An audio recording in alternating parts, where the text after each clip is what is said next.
Well, there is a special gala event to mark your calendars for. It's the first Hawaii Law Enforcement Memorial Foundation Gala to raise money for fallen law enforcement officers. The fundraiser will be at the Sheraton Waikiki on December 11th, and it starts at 5 p.m. And joining us now is Frank Fujii from the group Concerns of Police Survivors. And Frank Fujii, of course, very familiar to all of us, former police department spokesman. Good morning, Frank, and thank you so much for joining us. Great to see you again. Nice to see you, Maya. So you're trying to raise $1 million for a memorial. Tell us about this memorial that you'd like to build. What we're trying to do is build a law enforcement memorial to honor all fallen officers, federal, state, and county, who have died in the line of duty. You know, I think it's really important because we're one of the few states in the country that still does not have a memorial to honor our fallen officers. Now, there's going to be more than 30 officers, right, on this memorial when it's built? I know for sure that Honolulu has about 37 or 38 officers who have been killed in the line of duty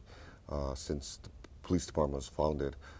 Kauai has some, Maui has some. You know, I mean, I think every department across our state has been touched, as well as federal and state law enforcement agencies. Now, when you were working with HPD, a couple of examples come to mind. There's Danny Padiao first. Why don't you explain what happened to him, and also fallen officer Bryant Bain? Danny Griggs Padiao was killed in 2001 when he was out there directing traffic at a scene of a motor vehicle collision. Unfortunately, he was struck by a drunk driver and subsequently died at the hospital. And Bryant Bain? Bryant, in 1995, we had a fire department helicopter go down, and the fire department pilot as well as Tate Kahakai and Bryant were killed.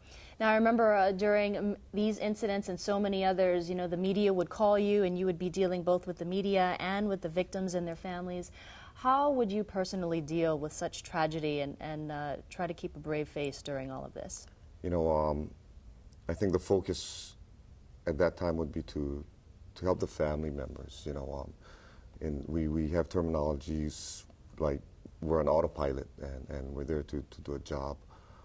It's after we go home that we realize the loss that we have felt also. You know, a lot of times police officers don't realize that in cases like this, we too are victims.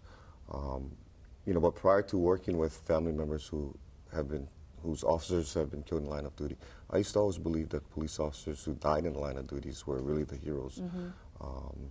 What I've come to realize after that is that the real heroes are the survivors. You know, they need to move on with life without their loved ones, and they're really the unsung heroes in tragedies like this. All right, well, Frank Fujii, thank you so much, and hopefully this gala can start raising a lot of money for the memorial. And again, the memorial, or the fundraiser, is at the Sheraton Waikiki. It's on December 11th, and it starts at 5 p.m.